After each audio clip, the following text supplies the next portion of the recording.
So, I got sacked today for downloading porn and making everything crash. They're a bit strict at air traffic control. Fucking hell. We've got a couple of massive fronts coming in on the weather system. Yeah. Oh, and today I found a new website, conjunctivitis.com. It's a site for sore eyes. Oh, come on. Loud. Come on. Come on. God's sake. I'll leave it there. Leave them on a high. Anyway, hello everyone. Welcome to the Black Dog version 2, number 168. I'm Lee. I'm Darren. I'm Jim. And we are Eltonless. Yes, unfortunately, due to G.I. Joe, we had to take him out back and shoot him. I mean, he's gone to live on a farm. He's gone to live in Cobra. He's gone to live. You mean? Yes, that's where he's gone to live. He's gone to live there. He'll be there forever. Do we not have the emergency Elton hologram? Oh, well, we do have. Tetsu Canada. Unfortunately, it doesn't work very well because you know where he is. Where is he? An itty bitty ditty bag. Anyway,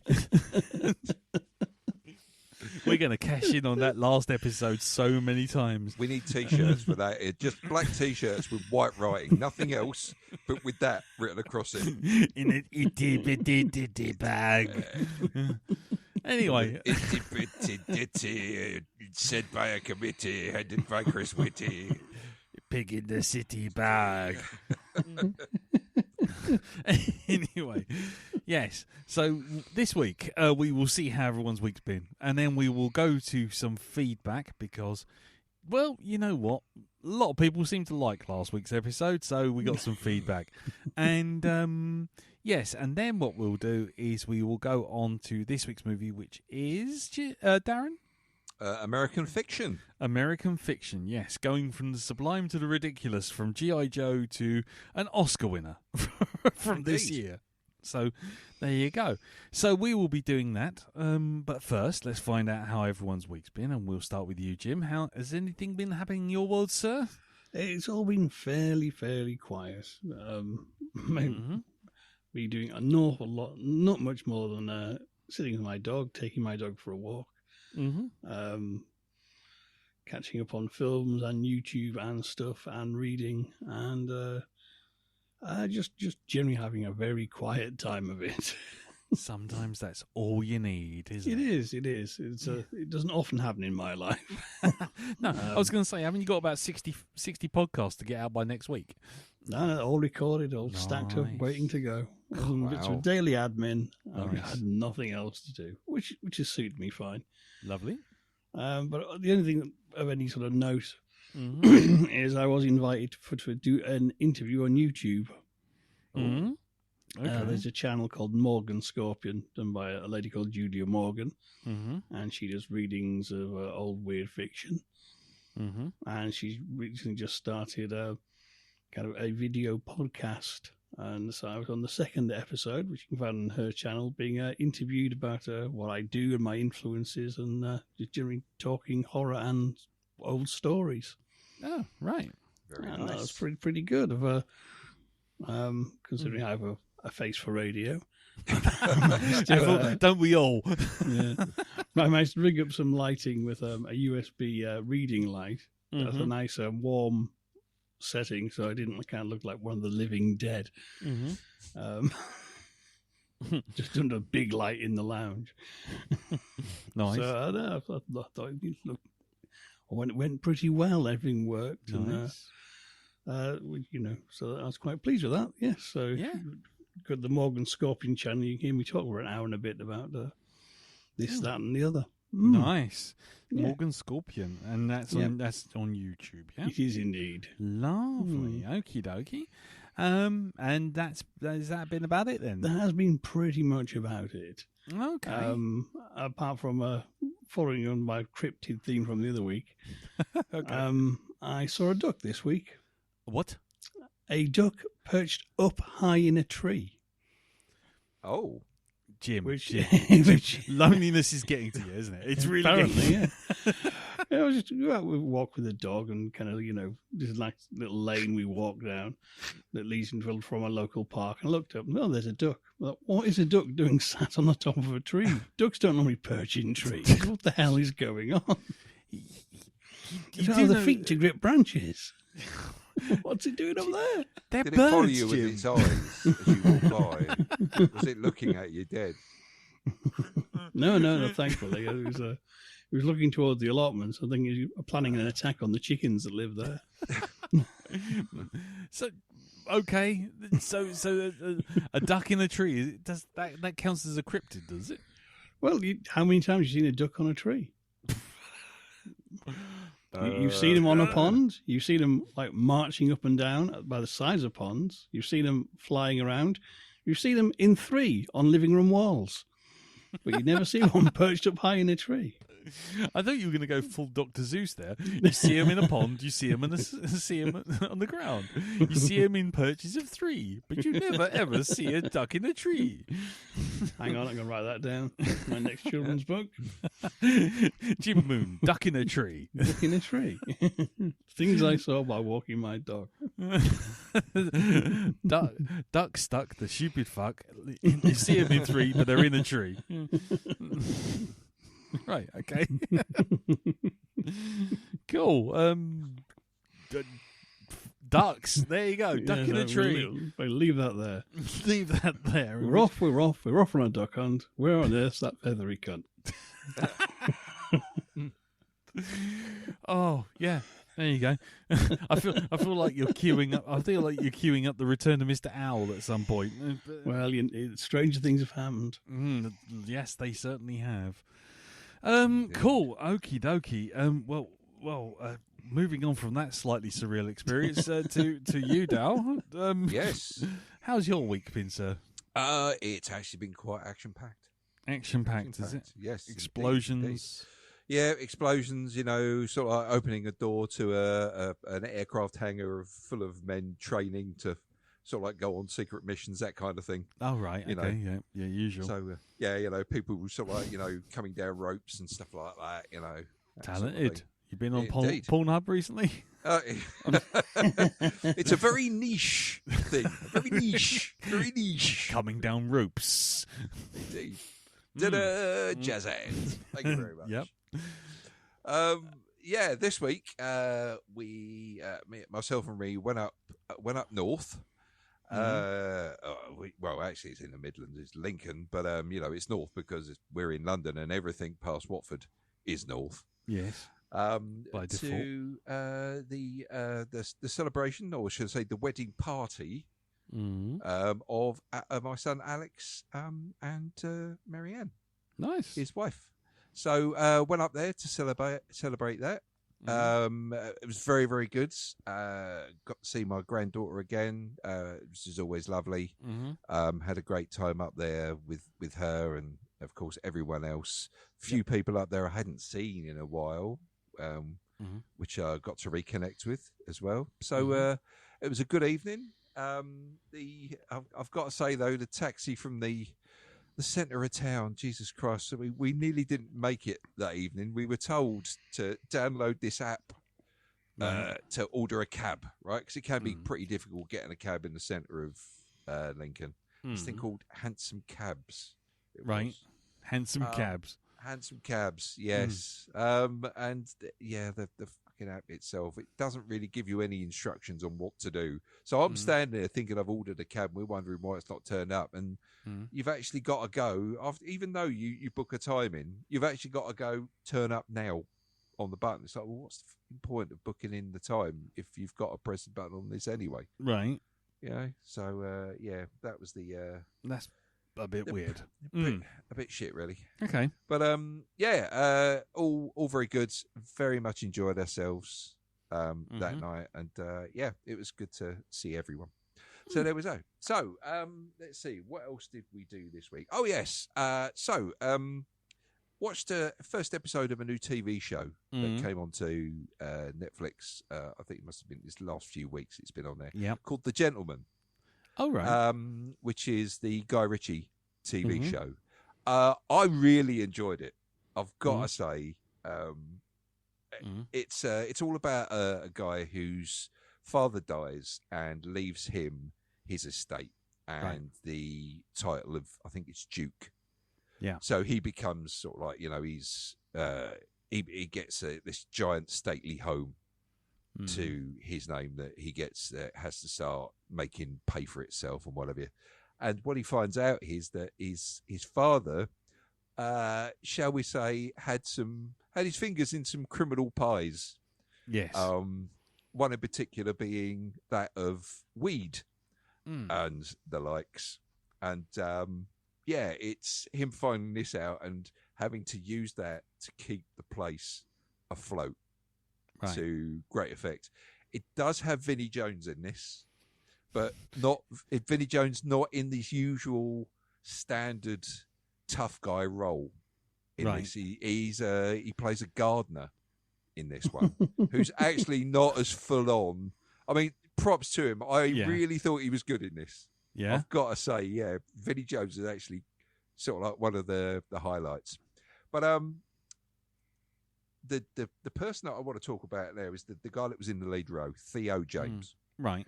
I've got to say, I don't know how he's not James Bond, because every time he opened this about, it started off with me going, "All right, so this is a bloke that was in the running for James Bond, is it? Right, okay.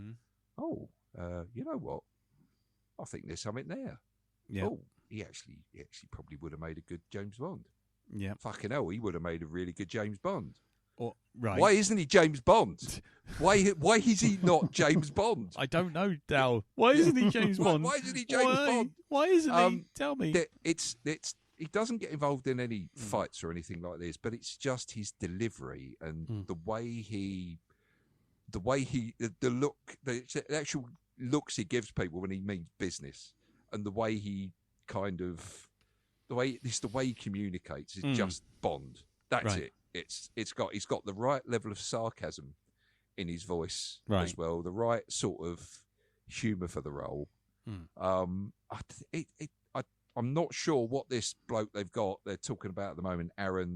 What's his name? Aaron Taylor Johnson. Aaron Taylor Johnson. Yeah. Right?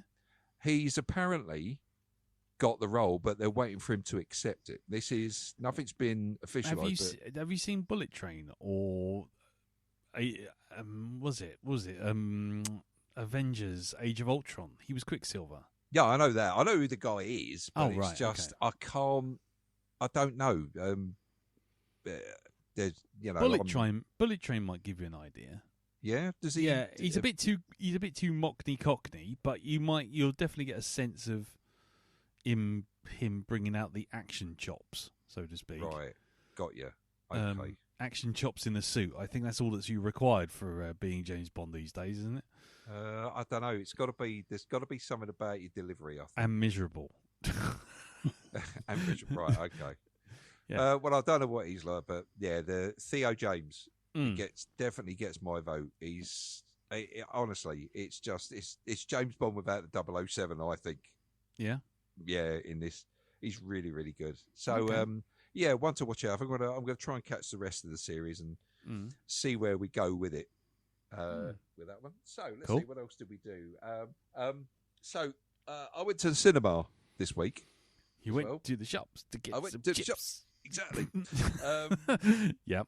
In a bag. What? Don't do that. I have to find the button again. Too late. Okay, Moments past. So, I went to, because I've got a card for my local cinema where I can go in and see unlimited movies. And this is the only reason I was bothering to go and see this. I thought, I've got to justify this. So let's go and see a film. Let's go and pick one. Yep. So I went to see the new Ghostbusters film. Yes. Ghostbusters Frozen Empire. And, oh, man. I've got to say, right, look, 3 things, well, maybe 4 things about this, but the 3 main things is, 1, it's a film. Yes. 2, it's a thing. And 3, it happened. I mean, just that alone, I'm probably not selling it to you very much, but it's quite a groundbreaking film. Groundbreaking. I mean, you've known me all these years, right? I mean, yes. How much do I like stuff and things?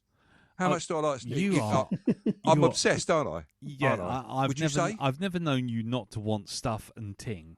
Exactly, right? Stuff and things, right? And you know how kind of awkward it's been when I've been sat in a pub talking about this and going on about my real hope that maybe one day somebody will have a film that, you know, because you get films that have got stuff in them and you get films that got things in them, and they're very nice. But why can't we have a combination of the two, right?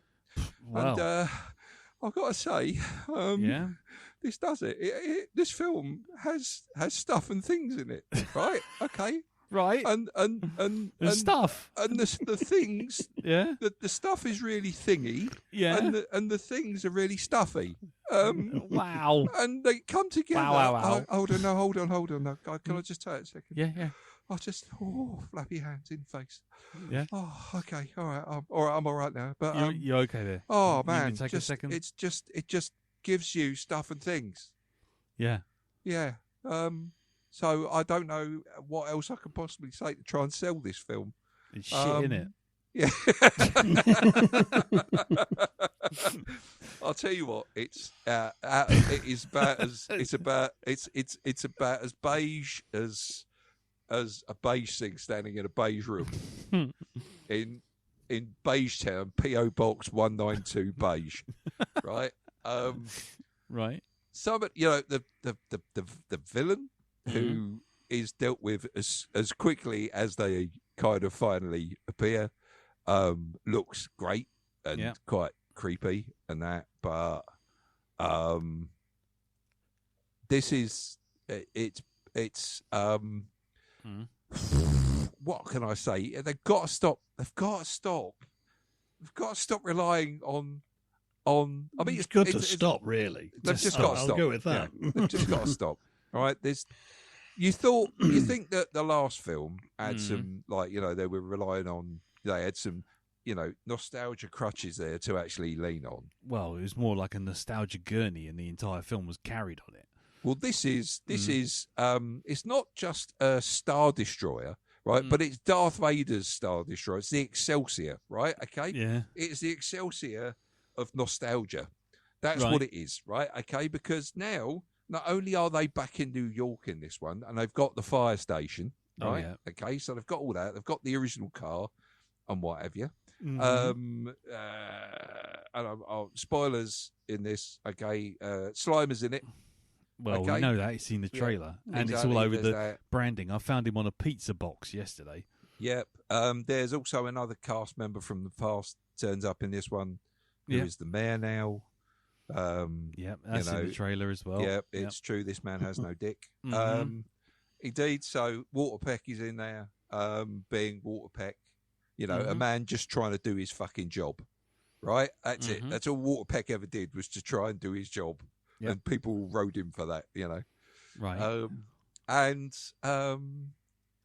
There's a thing involving, I mean, because, you know, it's totally original when the containment field of a certain thing breaks down and ghosts get loose, of course. And it's just, oh man, just stop now. Just oh God. And even the post-credit sequence. No. Just the fact that there's a post-credit sequence just already makes me just shudder. Well, you know, you can tell there's more coming. There really is. There's more. It's just water. It's got no taste. It barely got substance. Yeah. Except it's a water that doesn't quench your thirst, really. Unless your thirst is for regurgitated movie shite. Yeah. And right. Cast members as well. You know, it's like again. Stop bringing the old cast back into it. Stop it. Stop it. I know Bill Murray's close to retirement and he needs a pension and stuff, but just stop now. Well, in fairness, he doesn't need a pension. He just wants some money. Yeah, can I have some money? I have a conservatory I wish to build. Mm. In fact, they're all like that. I think they're hoping to build one right across America between the three remaining stars. Yeah. Well, it's one of those for years they didn't do Ghostbusters 3, and now it's kind of at their time of life. They just keep, these trucks with money keep backing up, and they go, "Oh, all right then." Yeah, yeah. It makes just enough money to justify another one. They do another one, make just enough money to justify it, and just keep going. Yeah. I mean, the best review I heard was the one on Kermode and Mayo, where they just went, stuff happens, Bill Murray, stuff happens, Bill Murray, stuff happens, and he's in it for about 10 minutes. They didn't mention the things, though. They're saying stuff a lot, but they're not mentioning the things. Yeah. You must mention the things, otherwise that's the special thing of the film that people won't know about, and then they won't avoid it like the plague. I have no intention of watching that film at all. No. At all. Just no. There's no point. There's no point to it. You're going to get nothing but you're only going to get the same thing that you expected all along, which is basically a load of stuff that you've seen before. And if you've seen it before and you liked it before, then it doesn't necessarily stand to reason you're going to like it again just because they repackaged it and stuck it in the snow. I mean, it's just like, fuck off. No. Bit of a waste of time, really. There's even a subplot about a ghost in it that really doesn't come to much. No. Yeah, it's just, oh, God. It does a convoluted plot to push the plot, or convoluted thing to push the plot along as well. Mm-hmm. It's just ridiculous. But there you go. So, Ghostbusters Frozen Kingdom ain't nothing special. Ain't ting. Ain't no ting. You'll probably enjoy the one that came before it a lot more than this one. Oh, for fuck's sake, no. Yeah, but there you go. Anyway. No. Cool. Is that it? That's it, mate. Cool. Okie dokie. Well, then I'll start my week. I've been. Well, I won't say too much because it's work stuff, but I have been making a Hitchcockian 1950s thriller involving two frogs. Oh. Yeah. Okay. Because why not? Yeah. Well. Yeah. Yeah. Yes, you do. What's that got to do with engineering, you might ask? Well, I'm not telling you. So there's that. But I'll post up stuff as and when I'm allowed to. But I've seen a couple of things. Now we'll do Damsel first because I know that you've all both seen it. So we watched that. What did you guys think of it, Jim? Do you want to throw in on that? Excuse me. I was actually better than I was expecting. Mm-hmm. I thought a very nice design. The plot line isn't much to write home about if you read much modern day sort of fantasy. This sort of flipping fairy tale tropes is a bit old hat. Mm-hmm. But it was nicely done, and I think what saved it was kind of the design work and the locations, and the actual dragon was very good. That's cool. What about you, Dal? What did you think? It was okay. You know, I think what really kind of annoys me about stuff like this is when you let some of the lead actors just start talking to somebody who's doing an interview, you know, and they come out with stuff that really isn't very true about it at all. Like, this is so different, and this is taking a brand new angle and everything. And it's like, is it? No, I've seen this in just about.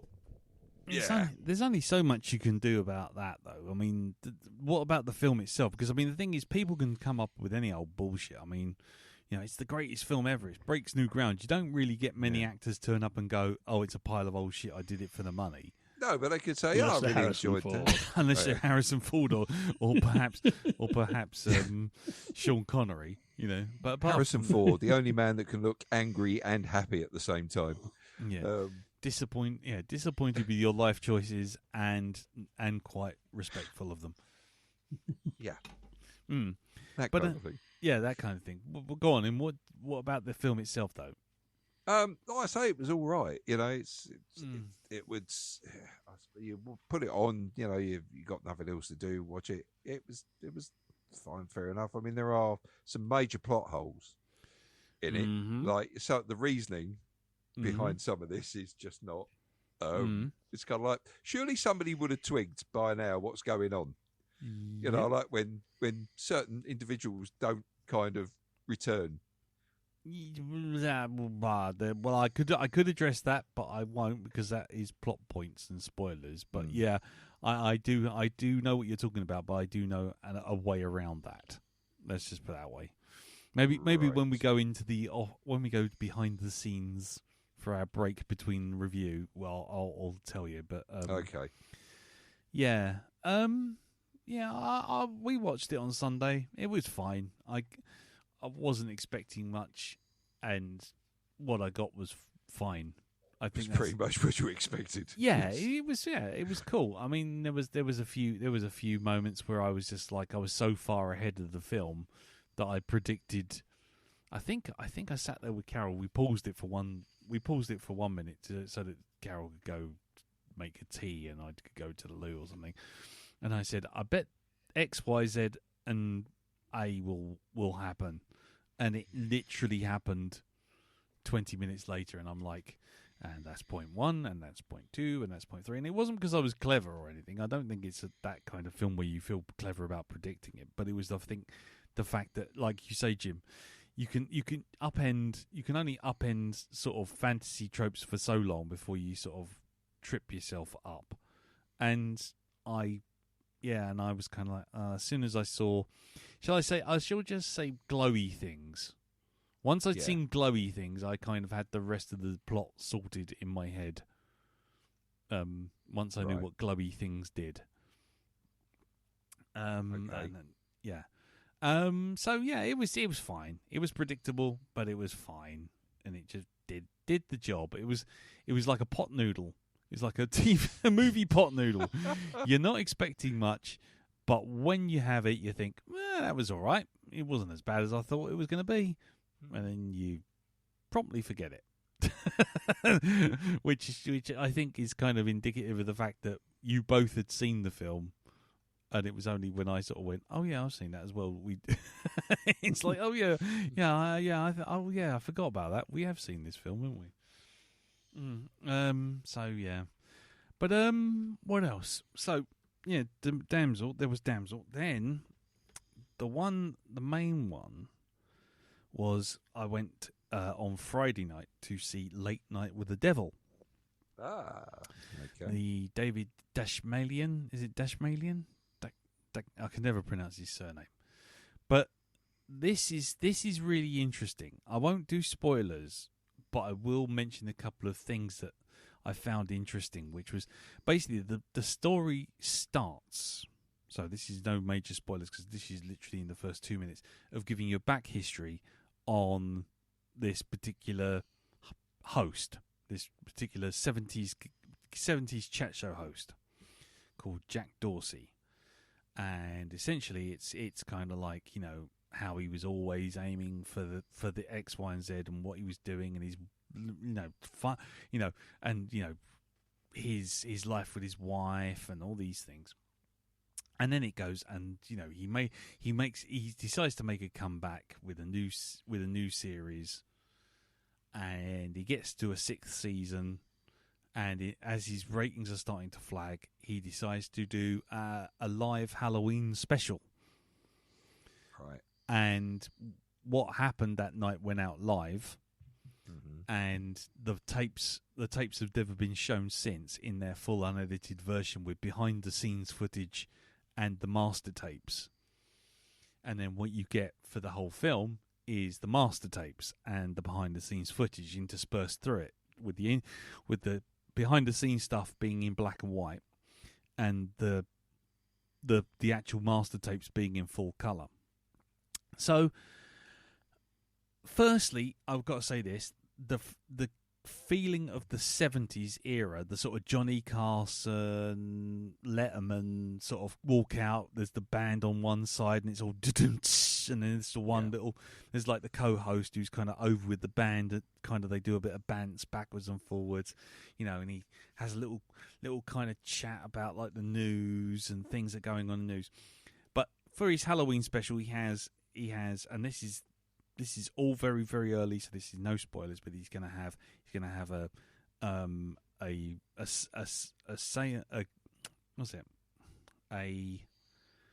psychic who's doing the Las Vegas circuit, coming on to promote his show.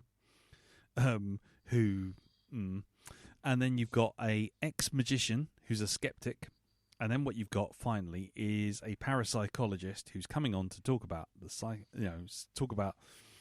spectral and the unknown and mysterious things. But she's got with her a little girl who was recovered from a bunch of Satanists, a suicide cult who killed themselves. Right. And so that's the setup. To say any more will be to basically give away the plot, because what I've just said there all happens in the first 5-10 minutes. So you've not been told anything. Yeah. So pretty much all the way through, I just kept going, this is Ghostwatch. This is Ghostwatch. Look, it's Ghostwatch. Look, it's Ghostwatch. It's Ghostwatch. It is Michael Parkinson. It does have a lot of talking to the camera. Tell me all about your psychic phenomena, and sort of thing. But with that sort of polished American sort of 70s cheesy Alan Partridge style kind of late night chat show host kind of flair. Yeah. And that's all cool.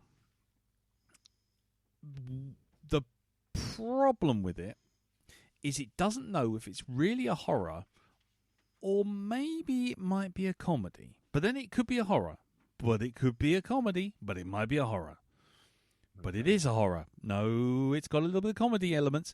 And the comedy elements are perhaps a little unintentional. I watched it at the Prince Charles. Yeah. And one of the things at the Prince Charles is they have John Waters turn up now on the screen and go, this is an art house cinema. We come to watch films, so don't be a fucking arsehole. Turn off your cameras, turn off your phones. Don't talk. Fucking shut up. Watch the film. Enjoy yourself, sort of thing. Mm-hmm. And so the audience is very respectful of the movie. Yeah. However, about midway through, people started to laugh. And started to laugh in places where I thought, oh, it's not just me. And I think everyone else started to get in on the gag. Right. And the problem was, I felt like I was watching Evil Dead 2 again with my first girlfriend, when I was sitting there and she's laughing. I'm saying, no, it's a horror film. You're supposed to be scared. And I was kind of in this kind of weird position of thinking, is it a comedy? Or is it just edited in such a way as to make gags which don't exist? So, again, no giving away anything. But like in The Simpsons, yeah, when you have Kent Brockman and he'll be talking to the camera and then something will go horribly wrong, like a monorail will come off the rails on fire, or ants will be seen through fisheye lenses on the International Space Station, and it suddenly smash cuts to a sort of like a comedy card, a title card going, technical difficulties, please stand by. And you can't help but laugh because the technical difficulty picture is so cheerful considering what's just gone on the screen. Yeah. Well, this film has a couple of moments like that. But it's done in such a way that you can't help but laugh at the fact that they appear in the way they do. And things happen in the way they do. And you kind of like, oh, all right then. I am supposed to laugh. But then something else will happen and it'll be so utterly kind of, oh, good Lord, fuck. And then you'll be, no. It means it's a horror. Right, fine, we're in for a horror. And then it gets all spooky and creepy and things start to happen. And you think, oh, I'm not feeling too good about this. And then it will smash cut to some other gag and you'll be like, oh God, hold on. I'm not quite on this train. It keeps jumping the tracks. And yeah, so so where like Ghost Watch plays it straight and has humour between the hosts because they're doing their kind of banter, and so when things go wrong, you're sitting there going, "Oh, that's them trying to make light of a dark situation." This feels like the directors go, "Oh, it'd be quite funny to have this happen here," and you're like, "No, you've pulled the gag off, but you really shouldn't have." Yeah. And there's a couple of times like that, and a couple of times they instead of having in-camera effects like sort of lights popping or the film going a bit wonky or whatever, they do CGI. Oh. And I know the film was low budget, but the CGI makes it look even lower budget because it's like proper stock out of the box filters from like After Effects. Ooh. And you go, no, I would have been happier if I can't really say. There's like for example, there's and this is not a spoiler. There's a wonky theremin, and it's a theremin that the guy plays to make noises to make it sound spooky, and he's in the band. Yeah, and then it just goes mad for no reason at one point, and they go to touch it, and instead of just going, "Ow, that was a spark," what you get is the kind of lightning that leaps from the fucking theremin to the guy's fingers. It's like he's the fucking emperor. Force lightning. Yeah, it is. It's like force lightning, and you go, "No, come on!" Straight away, your brain just goes, "No, off," and it stops, and the whole mystique just vanishes instantly. And it takes a while for the film to get that back because it's just so fucking obvious. You just go, "Oh, we're watching a film. We're not watching a documentary. We're not watching found footage. We're watching a film because that is a film effect right there." You know, and it's things like that just kind of, and they do it a couple of times with things like that, and you just keep going, "Nah, that was a poor decision. You should have just left it off camera, or made a bang, or made a light flicker, or popped a light bulb," and you're puncturing the bubble of the authenticity of the thing. And I would be very interested to see what you guys think when you see it, because I genuinely think there's a lot to like about it. Yeah. But there's so many moments where it kicks itself in the foot, and it just and trips itself up, and you just go, "What? No, you were doing so well." That's a shame. Yeah, I'm sure we'll probably get it. Well, I don't know if it's on its cinema run. Well, it's going around and doing it. Yeah, I think it's coming to Shudder and streaming services next month.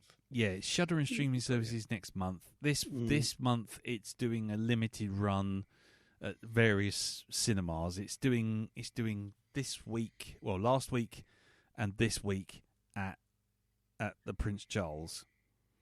So. Okay. Yeah, so, and it, like I say, I'm not saying it's not worth a look. I'm not saying it's rubbish. Far from it. I'm just saying that it's just that close. It's just that close to being absolutely tremendous.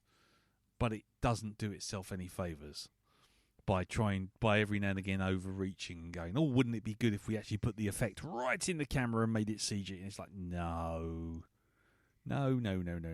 Subtlety is the key here, my friends. And yeah, there's a couple of times it does it, and you just go, "Oh!" Every time you're so close. Fuck. Anyway, so that's Last Night with the Devil. What else did I see? I think that's it because I just had Damsel. Yeah, so that's it for the moment. I'll leave it there because we're running on. So yes, right. We'll move on to feedback. Well. I was kind of a bit blown away by the feedback for this week's episode, I'll be honest with you, because G.I. Joe firstly wasn't a great film, but I think everyone seemed to relish the fact that we made an absolute... We just had a fever dream of an episode. Because we had feedback such as this from Ian Stead on the Facebook group. Take a bow, Black Dog. The last few days have been challenging. This morning's brave effort from the team truly did make this 4 a.m. start nutter happy. Thank you especially to Darren Diamond's wonderful song, Does He Have an Album? to which I directed him towards the album. We had Andy Placides of The Great Derelict say one of the all-time great episodes of The Black Dog, the return of Darren Diamond, the incessant giggling, the Morgan Freeman cameo, the sheer bafflement of what you were actually reviewing this film. My jaw actually hurts from how much I was smiling and laughing throughout. Then Chef's Kiss. Ian Stead also wanted to know how we got Morgan Freeman on. Well, you know, can't say. Thomas McCamberley, first-time feedbacker, said, at the time, I loved and collected G.I. Joe figures and comic books. The comics remain a really good military adventure comic written by Larry Hama, a veteran, and the TV cartoon, on the other hand, I avoided like the plague at the time because it was just awful compared to the comics. Going way out there for the stories, and then came the movie. To date, I've never seen the animated movie, and this is only reinforced. And this podcast has only reinforced that was the correct decision. Good job, folks. You survived an extinction level event here and came out joking. You're all heroes, except for you, Elton. You know what you did. Jeffrey Mark Hyman said, "Isn't the Cobra La La La La La La a play on Shangri-La from James Hilton's 1933 novel The Lost Horizon?" To which Elton actually said, "It is indeed." I think he's lying. I don't think Elton knows that at all. I think that's complete bollocks.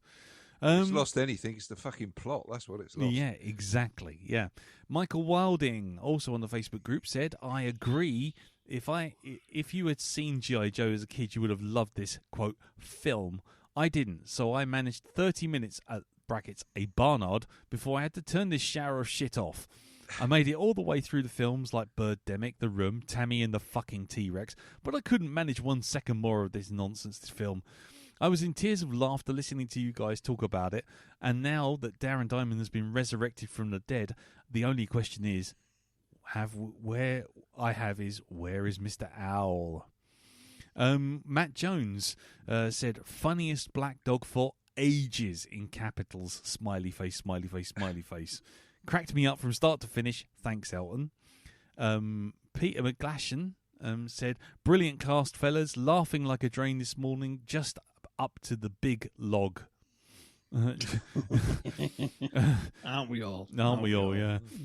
Bob Lamont, "Well done, lads. This was one of your finest episodes." Oh, Bob Halo Man Lamont, the archivist. "Well done, lads. One of your finest episodes to date. Loved it from start to finish. Loved everything, including Mr. Diamond's return and, of course, Morgan's contribution to the cast. It was also great to hear you. Well, most of you. Let's face it, Elton was in front of a black dog firing squad here. Give the film a good old-fashioned black dog kicking. Thought the film was god-awful. I can't help but think it, since it seemed to put a bit more sugar in your teas, as it were. Can't help but thank it, since it put a bit more sugar in your teas, as it were. The cast is always brilliant, by the way, and I haven't heard Darren so awake in a cast for a long while." Thanks. Cheers. Yeah, exactly. So, then we had on the Facebook group, we had a number of people just quoting the bloody episode back at us. I mean, literally, it's just like, what has happened? You know, quotes like, "Thank you, Morgan," from Elton McManus, quoted by Pete McGlashan, who also said, "It's now in your YouTube history forever." So, yeah. And Darren Diamond, I mean, that I'm Just Joe intro, hats off, brilliant stuff, Smiler. So, yeah, it kind of went down rather well, that episode, didn't it? I'll be honest. So this one's going to be a bit of a disappointment. I'm going to be perfectly honest with you. One last piece of feedback, which came in on the email from last week, was also from Pete Collins, who obviously hadn't heard the rest of the podcast by that point. And he said, "Hello, Black Dog Podcast. This will probably come early, but I wanted to give feedback on G.I. Joe, the movie, while it was still fresh in my mind. I was going to give feedback on Freaks, but didn't have too much to say on it, which hadn't already been said. G.I. Joe, though, I was pleasantly surprised. The quality of animation, by far, was far beyond my expectations and even impressive at times." Excuse me. Yeah, I was just genuinely choking on those words. Right from the start, I was impressed by how much effort they actually put in. Is this Elton? Has he sent us a bloody another email in? I think it is. It must be. Yeah. It says Pete Collins on the name, but it actually says E. McManus. Anyway, sorry. He said, sadly, they didn't put as much effort into the plot or dialogue as it's mostly just toys smashing into each other, which is fine. But I'm glad I watched it at 1.25 times speed, as it got a little tedious at times. What with the training of the rookies and the slaughterhouse sections, it really felt like they didn't have enough material for a full movie and had to pad out the runtime substantially. I didn't completely hate it, and the sugar-fueled pace at least kept it interesting for most part. You watched it at 1.25 times speed. Of course it did. Your pacing was already fucked up. Anyway, I like the Cobra la and all its crazy life technology. Why can't the live-action movies be on this level of inventiveness? Side note, are the enemies just opposing America's reliance on fossil fuels? If so, are they really the bad guys? The film even becomes funny at times, like unintentionally, but it's even all the more enjoyable for it, especially towards the end. My favourite part is when the new recruits start a helicopter spinning the rotor blades. Chuckles tries to shoot down an enemy playing with a pistol, and they immediately crash. I was also shocked by Duke's gone into a coma. I looked it up, and it seems like his death was cut after negative reaction to Transformers movie and Optimus Prime's death. It's nice that he recovered and a generation of kids weren't traumatised a second time. Anyway, he's not the Messiah. He's Muad'Dib on a moped. Elton shouldn't be ashamed of this pick. He was actually all right. Certainly better than Landmine Goes fucking Click. Bye for now, Pete Collins. Thank you very much for that, Pete. So there you go. So, ladies and gentlemen, there you have it. If you want to send any feedback, like Pete or anyone else who's been on the list of telling us how brilliant we are, because you know what, we fucking well are, modest too, then by all means either send us feedback on email, which is feedback@blackdogpodcast.com, or go over to the Facebook group, which is facebook.com/groups/the Black Dog Podcast. And that's that for the first half. I think we'll take a break there. We'll run the jingle, and then we will be back for American Fiction, which has no GIs, no Joes, no solar cells, and certainly no... Cobra la la la la la la la la la la la la. Roll the jingle.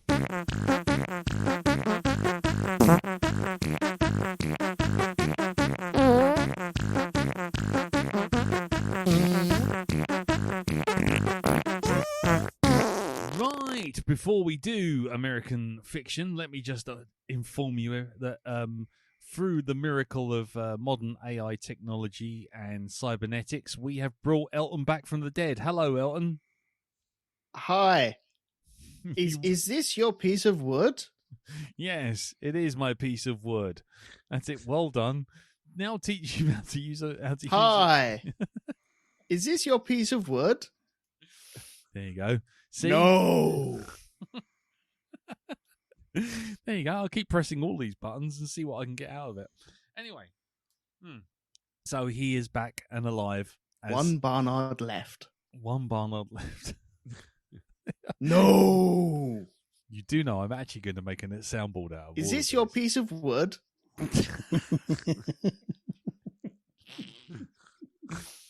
Motherfucker. Anyway, unfortunately, we've lost Elton on the line, and right. Anyway, so he's there. He'll ask about. He'll come back in a second. Go on. It's a rule of threes. You got to do it in threes, Elton. Go on. Oh fucking hellfire! Right. Anyway, American Fiction. Remember the format. Stick to it. Here I go. Think 1, 2, 3. The Human Torch was denied a bad clone. Right. So, American Fiction is a 2023 American comedy drama film written and directed by Cord Jefferson in his featured directorial debut, based on the 2001 novel Erasure by Percival Everett. It follows a frustrated novelist professor who writes an outlandish satire of stereotypical black books, only to be mistaken for a serious literature by the liberal elite and published to high sales and critical praise. It stars Jeffrey Wright, Tracy Ellis Ross, Issa Rae, Sterling K. Brown, John Oritz, Erika Johnson, Leslie Ungums, Adam Brody, and Keith David. And it premiered at the Tokyo Film Festival in September the 8th, 2023, where it won the People's Choice Award. It had a budget of under $10 million. Doesn't say precisely how much. How much do you reckon it made at the box office, Jim? Fuck. I wanted to go on fuck. You got a problem with it? Elton, what about you? 4 sweaty thrusts underneath Russell Crowe. Yep. Darren? Well, I'm not sure, but whatever it wasn't thought up by some white motherfucking college boy. Hey! Yeah, well, you're all wrong. It actually earned $23 million. Yes, I was going to do a joke, but I'm not going to because I know what I'll do. I'll do a joke and it'll go wrong, and it'll all just go wrong, and it'll all be wrong, and that'll be the end of the podcast. Are we treading safely this week? I think we are. I think we are, and I think that's kind of weird because. Before we go around the table, I think it's going to be kind of interesting because I was saying in the green room, this is a film which kind of almost condemns the people reviewing it. Yep. Because here we are, 3 white guys talking about a film that's talking about the black experience and talking about how it gets satired and, white liberal elites loving a bit of black agony porn. And getting really into all of that stuff, and then we're here, and then basically loving it because it feels so real. And it's like, are we just doing exactly the same fucking thing? Are we not being the thing that's being parodied right now? Yep. So we might be treading a bit safe because that's part of the problem, isn't it? We could come across just as trite as the arseholes who are being parodied in this film. But they never did the really hardcore stuff like G.I. Joe. Well, admittedly, no. They didn't do the hard yards. That's our ice in the hole. Yeah, exactly. They didn't do the hard yards of Sergeant Slaughter's slaughterhouse training system. I mean, unless you've done that, you've got no chance. So anyway, we're going to go around the table and see what we thought about this film. Darren, you picked it. It was your film, so you go last. No problem. And so we will start with the late to the table host. Sounds good. He who's turned up and not brought any excuses for teacher. He's just turned up. Yep. That's it. So go on in. What did you think of American Fiction? I really enjoyed it. Mm-hmm. But I'm not too sure whether I get it or I get it too much. Pardon? There's... I can't tell whether it's having a dig at me or whether it's nudging me on the side and going, look at these idiots. And I'm confused. Okay. I'm left sitting there going, well, how do I react to this? What am I supposed to say to this? I don't know. Well, okay, fair enough. But you overall enjoyed it. Yeah, I did. Yeah. Okay. I have thoughts and questions about the ending, though. Okay, cool. We'll get to that in the spoiler section. Jim, what did you think? I wasn't sure what to expect, and and I went in sort of pretty much blind, which I often find is a good way of doing things. And I kind of did expect it to be funnier than it was. From what I couldn't help but absorb. But having said that, I thought it was an interesting film, and I mostly enjoyed it. Whether it all actually hangs together and lands the points it wants to make, I'm still sort of percolating 2 days on. Okay. Cool. For me, I really enjoyed this. I really dug it. And this is again. I'm going to sound like one of those bloody. We love it, absolutely love it. It's just like, and I just can hear it in my head. I feel your people. Yeah. It's so important to listen to black people, says the 3 white people in the room looking at the 2 black people at the table. It's just like They've just voted down. They just voted down. Yeah. So it's so this. But that was the thing. It was that kind of level of humor. I found it really smart, and to me, it was like it felt like a sort of. It felt like the kind of satire that would have been like a Armando Iannucci film or something like that. It had that kind of. It had an actual thing to say, an actual story to tell, but then it had this level of very dry humor sat right over the top that I just that just hit the sweet spot for me every time. Mm-hmm. And so I really enjoyed all of that. I could have spent another hour in just Monk's company, just being as he's just basically dryly sarcastic to everyone and getting more and more frustrated at the world, because I felt that. Yeah. I felt in that sort of like, am I taking fucking crazy pills? What is going on in the world kind of thing? Not necessarily spirit animal type thing, isn't it? Yeah, so not necessarily because of the black experience, because obviously my black experience is precisely 0, but the frustration of just how you can see how cynical the world is and how stupid it is, and you're just sitting there going, really?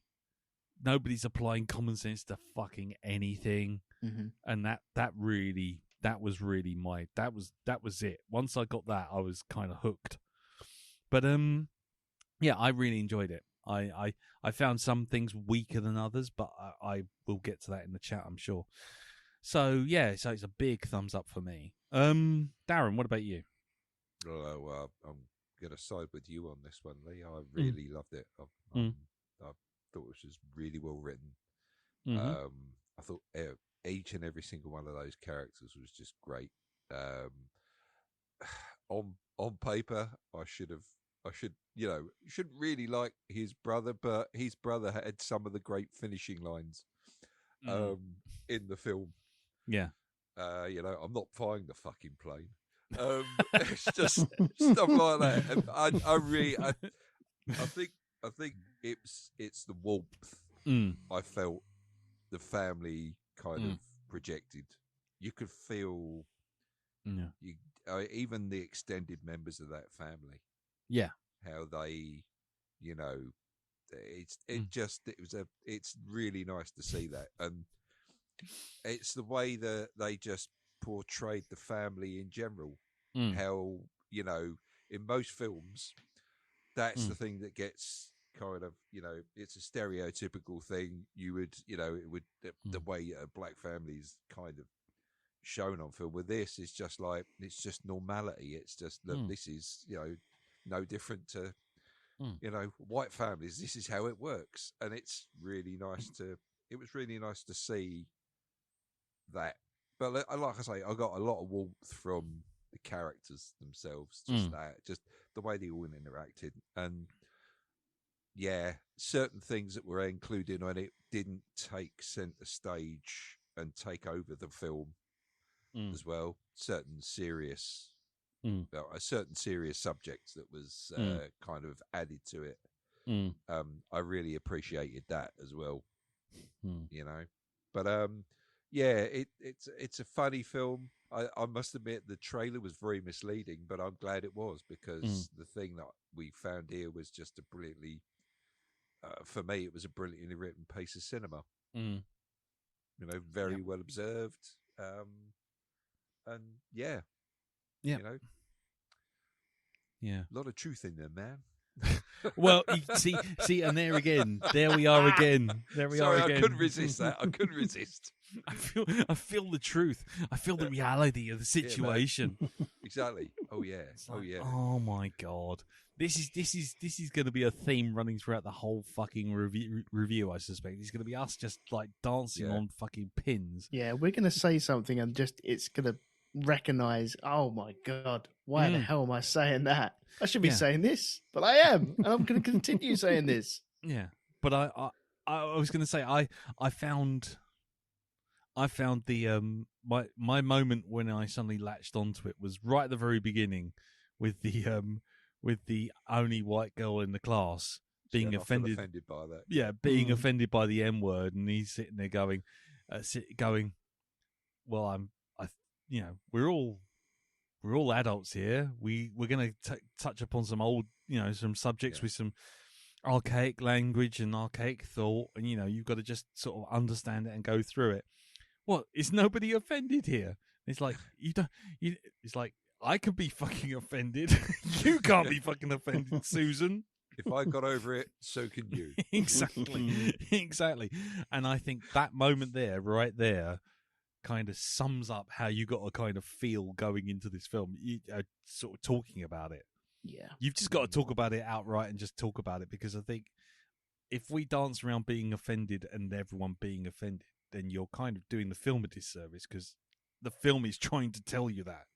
It's just like, treat people like normal people as normal people. Don't try and dramatize and fucking blow things out of proportion or stereotypes. Don't pander to stereotypes.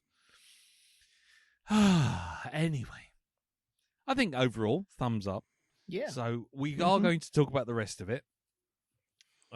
We are going to dip into the spoilers, no doubt. And as ever, there is the inevitable spoiler warning, and as ever, we've got three random sounds for this spoiler warning. If you don't want to know anything about this film, stop right here, go watch the film, come back, and then carry on. Otherwise, here's your warnings. An itty bitty ditty bag. Cobra la la la la la la la la la la la la la. Shut up, Wesley. Anyway, here we are on the other end of the spoiler zone. Shouldn't we change part of that to spoiler?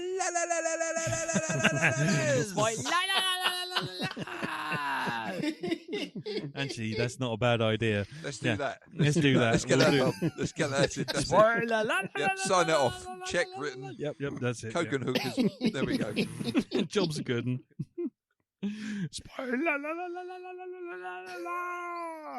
Right. There you go. Right. Well, I'll see what I can do between now and next week. Fabulous. Right. Anyway, right. So, let's start with the main character, the Monk. How did you find him? Because in the film, one of the things that comes about, and to use one of the quotes from Coraline, his girlfriend, not being able to relate to people isn't a badge of honor. Yeah. And then later on, it's like geniuses are loners because they can't connect with the rest of us. Now, those two things kind of get leveled at Monk as the reason why everyone is treating him with disdain while he's just moping about with depression. But does that really mean, or did you guys actually connect with him? Or were you as put off by him as the rest of the the ensemble were? I don't think I was put off him at all. I could see his faults. That are quite. It's the way that in times when he's trying to keep a secret and he's got something that's causing him a bit of pressure, it gets a little bit abusive.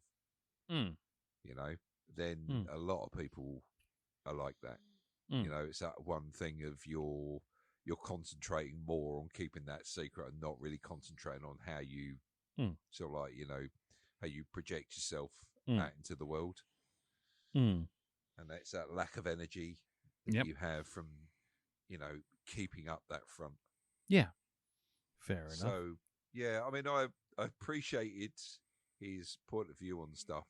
Like because I think, as we're getting older, I mean, I know this, as I've got older, I've become more cynical about things, right? And it's just, you see, it's like the Emperor's new clothing, it's that whole thing of the glasses coming off and you seeing reality or this world as it actually presents itself, and you've got no, you're not trying to make up for what is its lack of things that are brilliant. It's you can see how crap certain things are, and that whole thing of they want a black novel. Well, I'm black, and this is my novel. It's that kind of thing. What are people not understanding here? Why are they so fucking stupid? It doesn't sound black enough. That's the thing. Yeah, indeed, that. So I personally wasn't put off with him. It's like, oh no, don't say that. Don't say that to her. No, rewind. Yeah. I did appreciate that they didn't. I like the fact that they had a mission in this, and they stuck with it, and all the other components came along the way were just components that were, should we say, tacked on the side of this main story, and they resolved the main story, but they left everything else open. So you didn't know. There wasn't a happy ending. There wasn't, a resolution with the Coraline at all. That kind of thing. I like the fact that, unlike most movies where you've got a character that's suffering with dementia, you don't see them die during the film. It's just like, that she was in the early stages of it, and we're going to show you some rough stuff that comes with that territory, but we're also going to show you times when that person is quite lucid.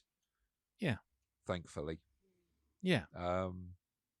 And it's how people deal with that, that relative as well. I thought that was great. I thought it was just really well observed. Cool. What about you then, Jim? How did you feel about Monk himself and the people around him? Did you engage with him, or were you seeing him in the same light? Well, firstly,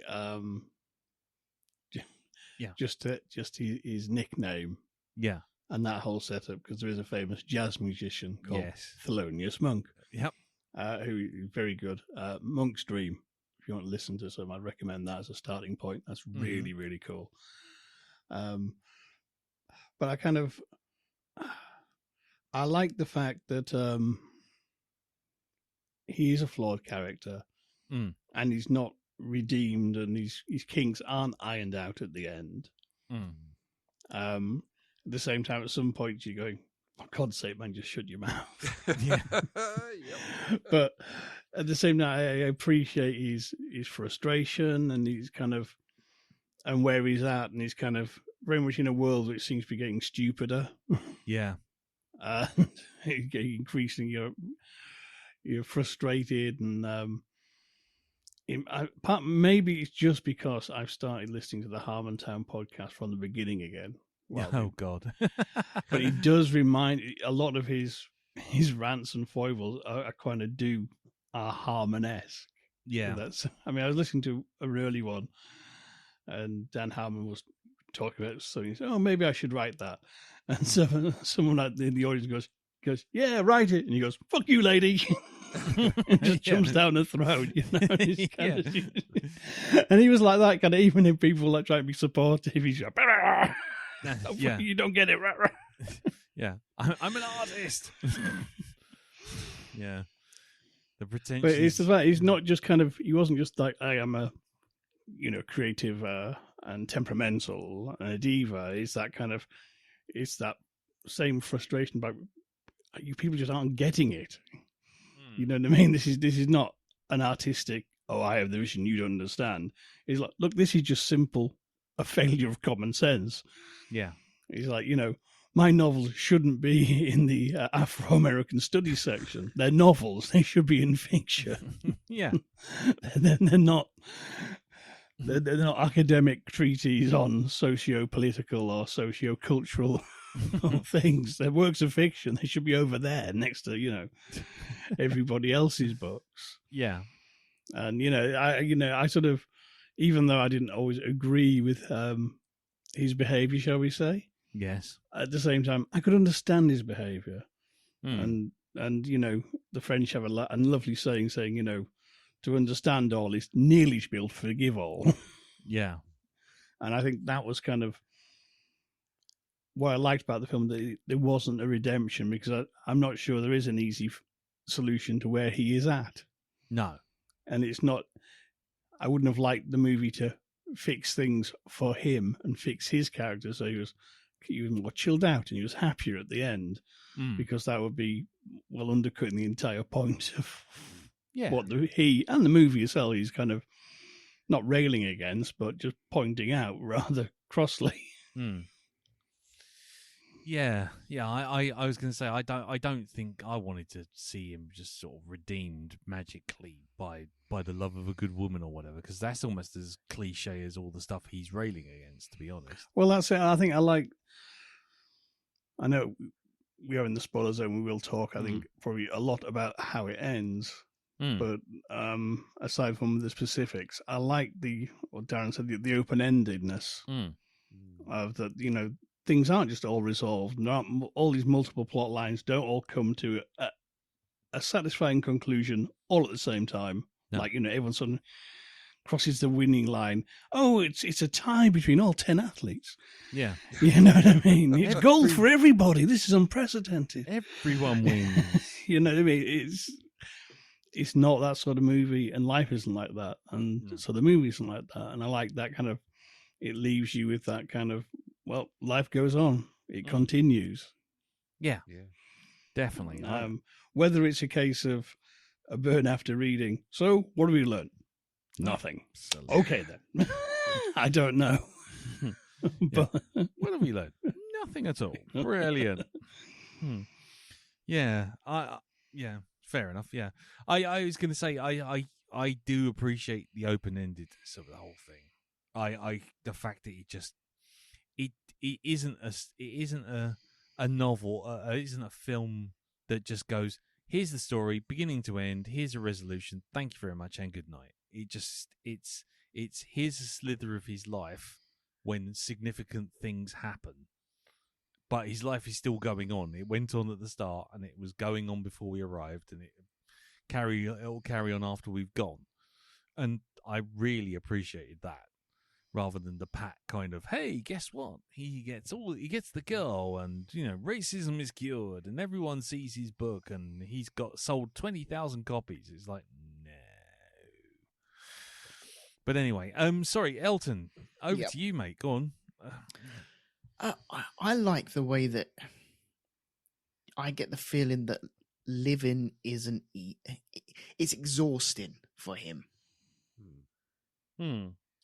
That's the way it came across. But also some of the stuff, maybe it's his interpretation on life. Where it is exhausting, maybe he sees things as just unfair towards him sometimes. A major example of that is the cab at the very beginning, where he's on the phone, he's got his, I think a coffee or something, and he just waves down a cab, but he drives straight past him and picks up the white dude. Yeah. And I don't know what we're supposed to interpret from that, whether he hasn't waved it down in time. The white chap has already waved it down, and he missed that because we don't see that. No. Or whether the cab went past him because of his colour. Well, it's a gag, isn't it? Because the scene just before that, he's talking on, I think he's talking to his agent, isn't he? Yes, he is. And he turns around and the agent says, racism is everywhere, baby. And he goes, yeah, well, I don't see it. Yeah, and then the cab drives past him. The cab completely ignores him and picks up the white guy. And that's the thing, though. But does it? Does it ignore him? I know that is the gag, and I'm stripping it down way too much. Then maybe I'm just in. No. Oh God, I'm falling into it. I'm becoming part of. I'm a character in this now, aren't I? Jeez, you are part of the problem, Elton. Oh no, you need to remove yourself now. Go stand in the corner to the Sorry, re-education centre. That's it. Oh, you cross the line, man. There's no coming back. That's it. You've gone now. No, but I mean that is the point, isn't it? It was a gag that he doesn't see racism, or at least he claims he doesn't.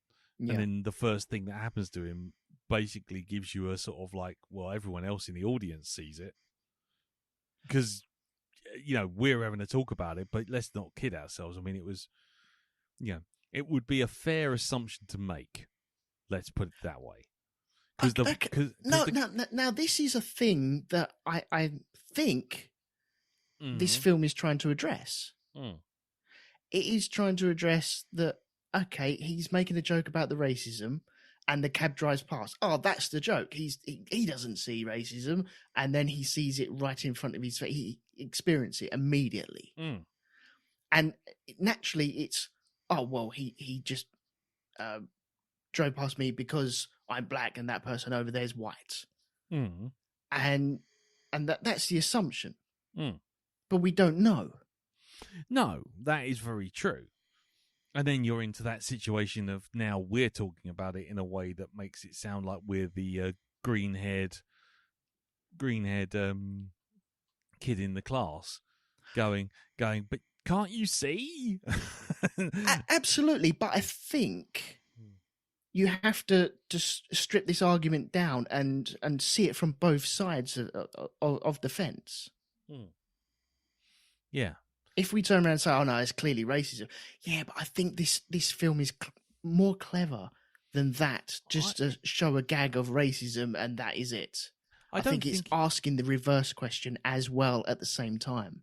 Yeah, I don't think it. Yeah, I was going to say it's asking you to question your own beliefs and your own biases, because you are doing exactly that. As you say, we see the taxi cab go past and then go, it's picked up the white guy racism. But did he stop the car in time? Did the car even see him because he was walking along the pavement, wasn't even looking behind him? So is he right? Was he not seeing racism? And are we seeing it on his behalf? Are we having, well, to quote the film itself, we don't want the truth. We just want to feel absolved. Like we've acknowledged the racism, so therefore we're on the side of the right. And by right, I mean the good and the best and the lovely people, as opposed to the right as in the right side of. And what I like about this discussion is there'll be people on both sides going, see, they're wrong. And they're perfectly welcome to voice that opinion. We might be saying something and everyone's seeing something else. But, to quote Monk at the start, we're all adults here. Yeah. We all know we're not talking from bad faith acting. We're not all sitting there going, let's see if we can get some racist epithet through the bloody podcast without anyone noticing. We're not trying to do anything like that. We're just trying to have the discussion. Yeah. But to have the discussion, you've got to be like an adult and treat the discussion maturely. Yeah. But I like his exhaustion throughout it. Yeah.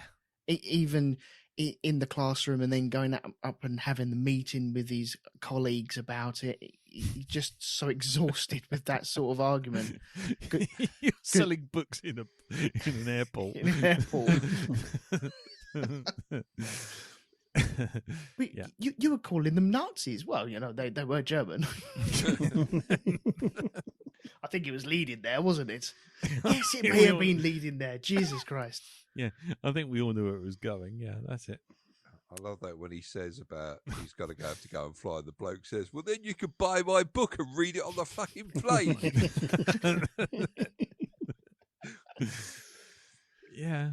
Oh God. I mean, that's the thing. I mean, this is the kind of bit about the film I really loved. That, like I say, when Monk's kind of in that kind of, how can I put it? There's another character who's like that. There's sort of like he's in that really kind of pure cynical. In fact, ironically, probably someone like Bernard Black, from Black Books. Yeah. Someone who's so done with it all and thinks that all he really wants is to be left alone with his genius. You know what I mean? But people and idiots and social media and everything else keeps getting in the fucking way. And then he's also got a level of Frasier in there as well. That sort of pompous moralism in him that constantly trips him up. You know, someone's just offered you $700,000 for the book rights, and then you're going, nah, I want it to be called fuck. It's like, does anybody else think when they watch this, they look at it and think the producers? Yes. 'Cause that's basically the same. When it that bit about the book of creating this book and trying to sell it, with him trying to make it fail, it's very much like the producers. Yeah. The worse I am, the more I the worse I am, the more I succeed, wasn't it? That's what he said. As a link to the whole Nazi comment, this is his Springtime for Hitler. So, yeah, absolutely. It's that whole thing of the worse the worse you are. They agree to the name and they both go, what? So something else that sort of reminded me also, like slightly tangentially, was there's a Chris Morris series, Nathan Barley. Oh yes. And Monk he'd have a lot in common with Julian Barrett's character Dan in that. He's trapped in an increasingly vacuous culture of supposedly in the art scene, but it's increasingly brainless and vapid, and he's trying to rail against it, and everyone's going, yeah, and completely getting the wrong thing. Yep. From what he's saying. Oh, I've just thought of that fucking scene with Nathan Barley on a bus and he pulls out the fucking turntables that are on the phone and starts doing the mixing right there, and everybody's turning around looking at him. Yeah. But shit like that predicted the thing like main character syndrome, which is now a thing, isn't it? Have you heard about this? Where people just suddenly they're on a plane and then they suddenly start filming themselves for TikTok, dancing down the fucking aisles. Yeah. Nathan Barley kind of predicted that well ahead of schedule. And but then you got to thank Chris Morris and Charlie Brooker for that. But but then you had the thing about changing the magazine's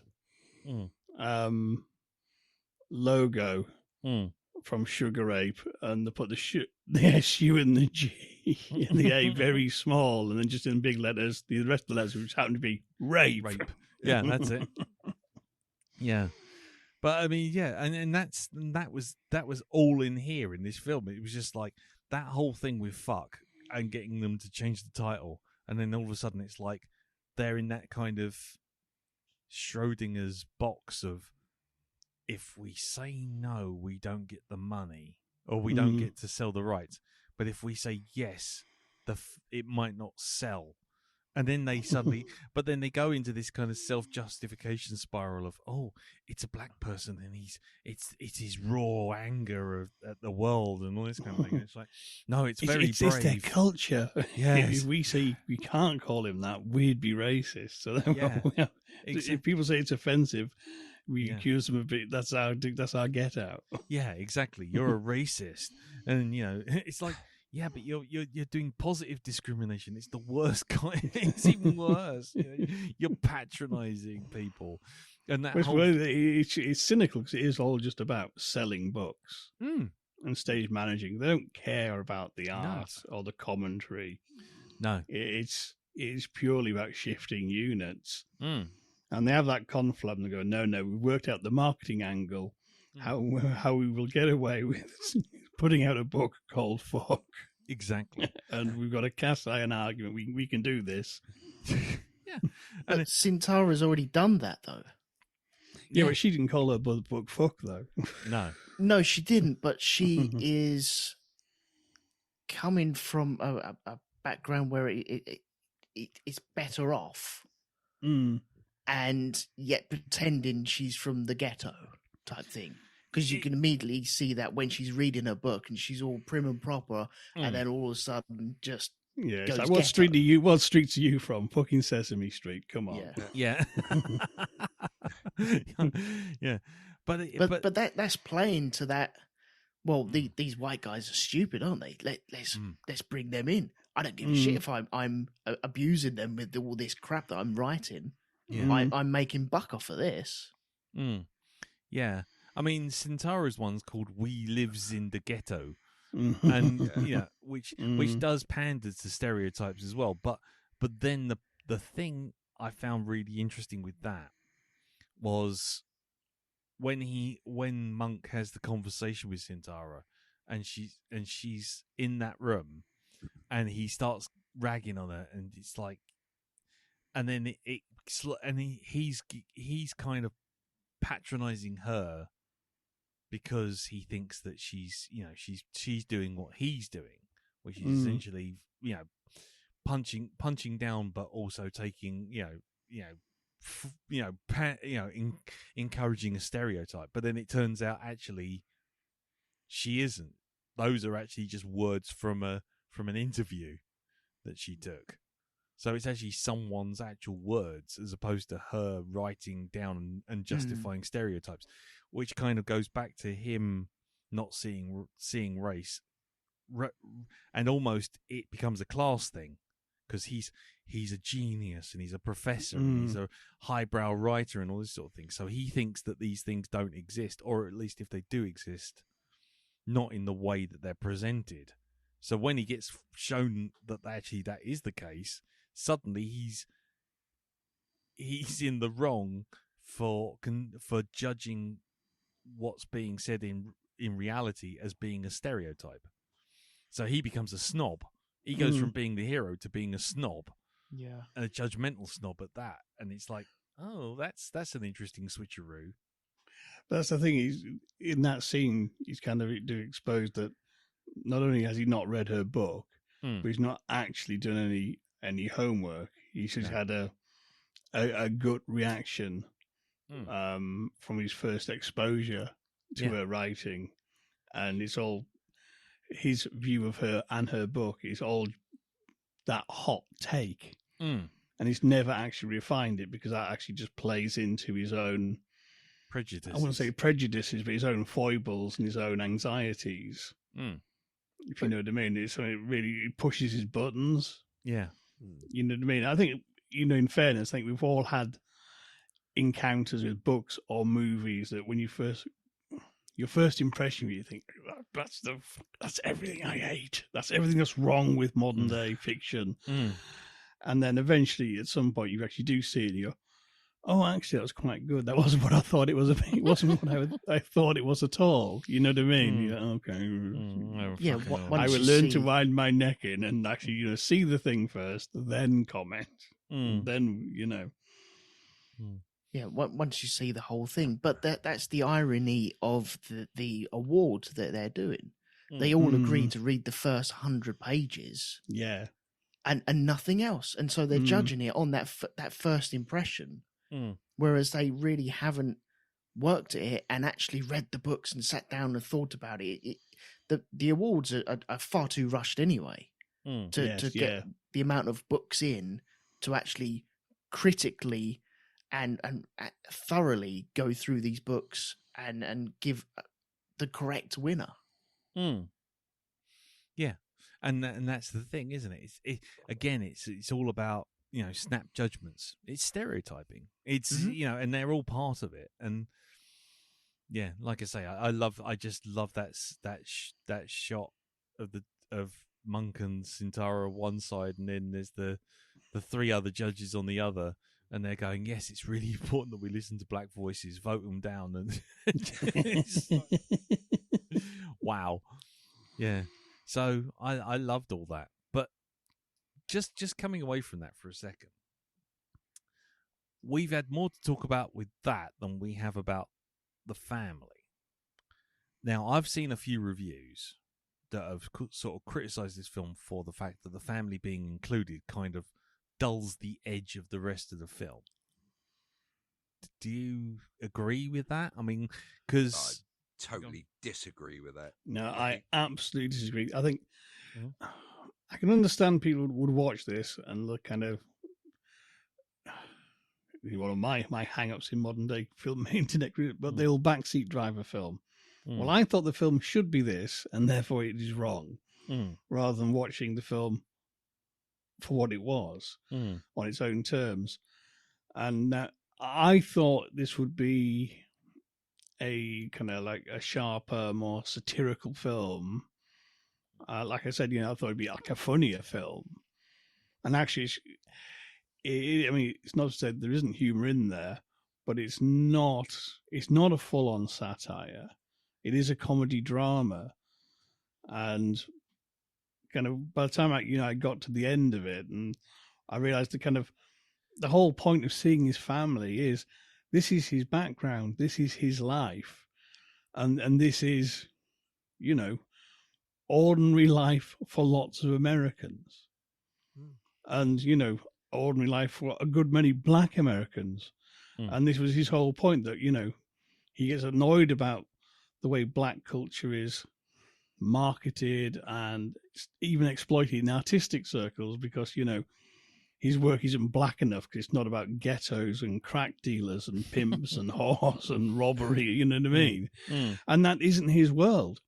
And you have to see his family to understand where he's coming from, and his views on the issues he writes about, or the issues he doesn't write about. And you write about what you know. That's rule number one as a writer. Yeah. And he does have a point that and I think he's validated by the monster book he creates by Staggerly, that people lap up the worst of things, and it is kind of this misery tourism almost. And but it's not telling. We need more Black voices, but you need a lot of Black. You need for any sort of section of society, you need multiple voices, because not everyone lives the same life. And and it does happen. I mean, I've read all kinds of horrendous things about writers who are have one background or another, and they get books rejected because they're not that background enough. You know what I mean? It's kind of, if you're a northern writer, for example, my wheelhouse, most of what I write wouldn't be northern enough, because it's not about working class people who are unemployed or work down pit. You know what I mean? Well, I didn't want to say it live on air, Jim, but I've always I came to Hypnagoria for the authentic northern experience. But it's funny because never even when Jim mentioned speaks, black I hear pudding. the Hovis theme tune. Actually, Yeah, you've never mentioned black pudding even so much as once, and I just don't understand it, Jim. I don't know why. I'm eating the cob right now. You're eating what? Actually, I had black pudding for my tea last night. Oh, well, there you go. See, There you go. see, put that in your podcast. Every time you have black pudding, you should put it in there, man. Do you have a whippet? What about a flat cap? Do you know any of the Peaky Blinders, Jim? have you got any paintings by Lowry? Have you, Jim? This is a true story. Didn't happen to me, but a friend of mine at college in his first year, he was asked by a Southern student whether he had an outside toilet and whether his dad was a miner. What? Yeah, and he was a very posh lad from Durham. Yeah. Oh well. You know what I mean? Nice and southern. Yeah.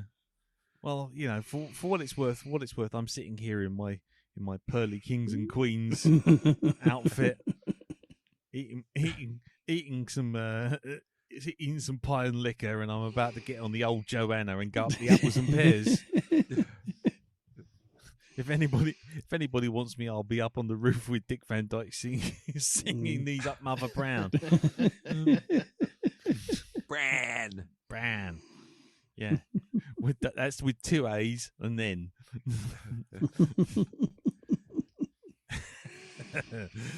Anyway. Yeah, so to take it back to the film, though, it's kind of like what Sinara's doing. She is actually recording authentic voices. She's doing interviews, and and that's feeding into this novel she's written. Whereas what he did was sit and just, imagine a bit of blaxploitation, basically, you know what I mean, and wrote something as kind of as low rent as he could. And, you know, that's the difference. That doesn't mean it's trash, though, does it? From his perspective, being a genius, it's trash.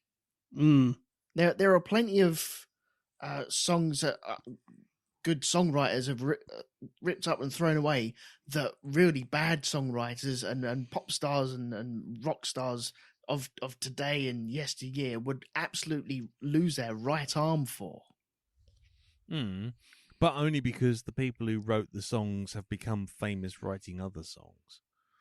I mean, I would argue if you suddenly found like a thrown away piece of paper that happened to have Paul McCartney's signature on it, and it was basically someone running up and down the piano scales and then going blink plonk blink plonk blink plonk. Oh yeah, bollocks. Big class as genius, won't it? Yeah, exactly. So, you know, just because it's got his name on it doesn't mean to say it's any good. It was thrown away for a reason. Oh, absolutely. But there would be other people that go, well, hang on, I can do something with this. Oh, yeah, absolutely. Well, I think in Monk's case, while he was like slumming it, as it were, I think he's probably... I mean, this isn't supported, I think, by anything in the film per se, but just from how his character is presented, you know he'll have written a story with a proper beginning, middle, of the end. You know what I mean? It'll all be properly structured in spite of himself. You know what I mean? He'll have brought his literary craft to it because he wouldn't be able to do anything else but that. Yeah, you know, because it's that's his style. But it is that kind of if you know, taking it as read that he is actually a very gifted writer, even when he's sort of say just writing schlock, and he's trying to write the worst bit of black literature possible that plays to all the stereotypes, he will still bring that craft to bear because it's very hard not to. You know what I mean? It's kind of if you're a virtuoso pianist, it is very hard to play the piano badly like Les Dawson did. Yes. But Les Dawson was a virtuoso pianist. And it's actually very hard to deliberately play badly like that. Yeah. Yeah. Yeah, I mean, as far as the book goes, I have to say the bit I love was Keith David and the other guy. I couldn't see who it was because I was looking on. I was watching it on the phone. You know, doing the whole play out of the whole thing. I thought that was brilliant, especially when it's like when they both keep looking at him and going, "So what's going to happen now? What you're talking about now?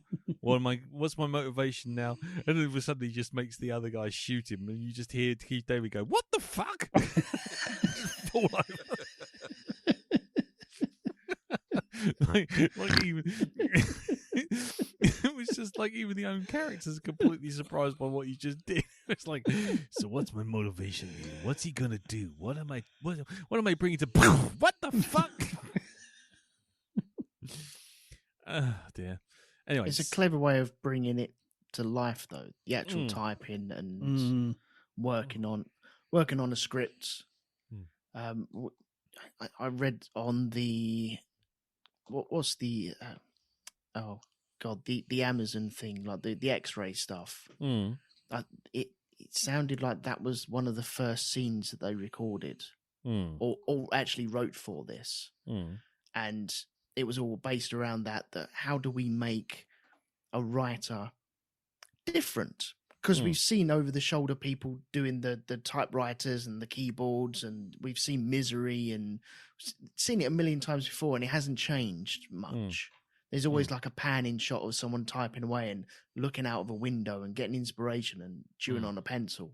Yeah. And they wanted to change that and create something different. And I think they got that by bringing them characters to life and him actually discussing what's going on with the characters. Yeah. That's great. I think so. Yeah, I thought that was really well done. And it's kind of a shame you never got to see more of that, because I thought that was kind of a nice little conceit. Darren, I was going to say, earlier on when we were talking, we were saying about the family.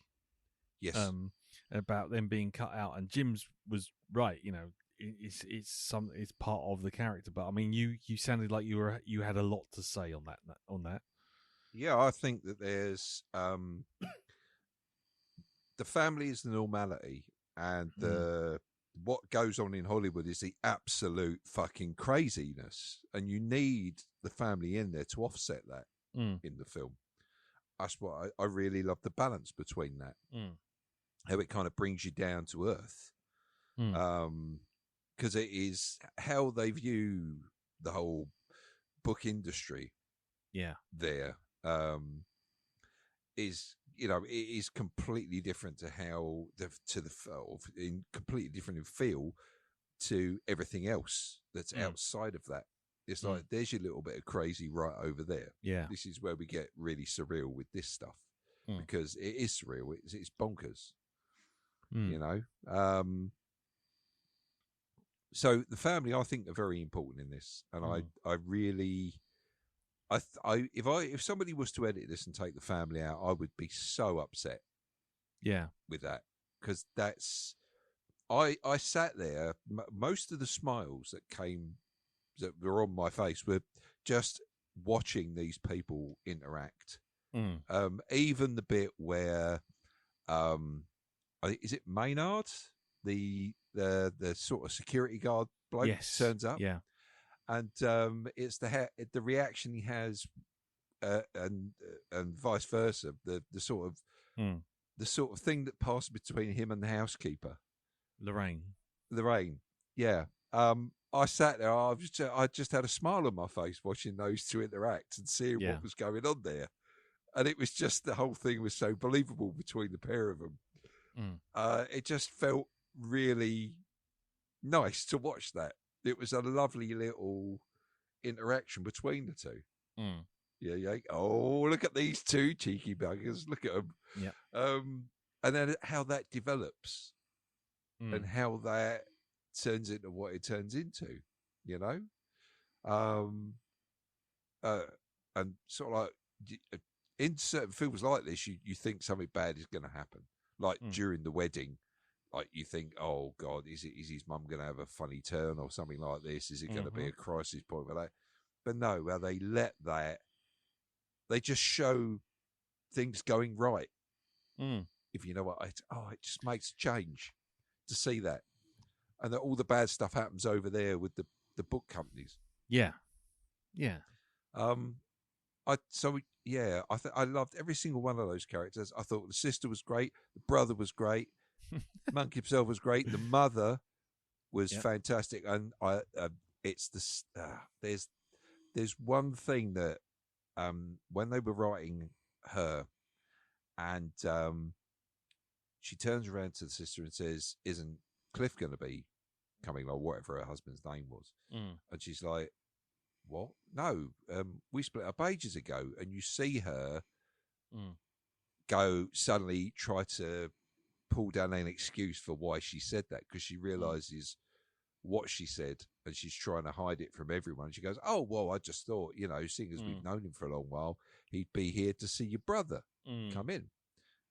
I thought that was a clever piece of writing. I thought it was a really well observed piece of writing. For somebody who's in the early stages of dementia and knows that something is not quite right. And I've seen that actually in real life. I've seen an excuse being put in there for doing and reacting a certain way. Just to cover that up, so nobody notices, or them thinking that, nobody has done, but everybody's looking at that rather strangely and kind of putting two and two together. So I love that.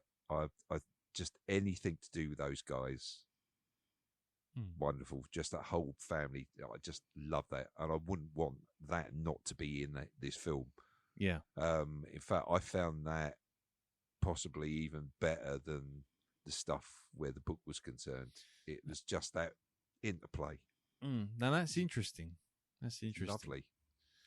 Why is that? Well, it's just because the film. I mean, just by what we've been talking about here, we've been talking about the big satirical themes of the film and Monk himself, and you've kind of latched more onto the family side of things, and I've seen the reviews that are kind of split 50-50, and then some have said don't need the family because you need a sharp as attack satire and all this kind of thing.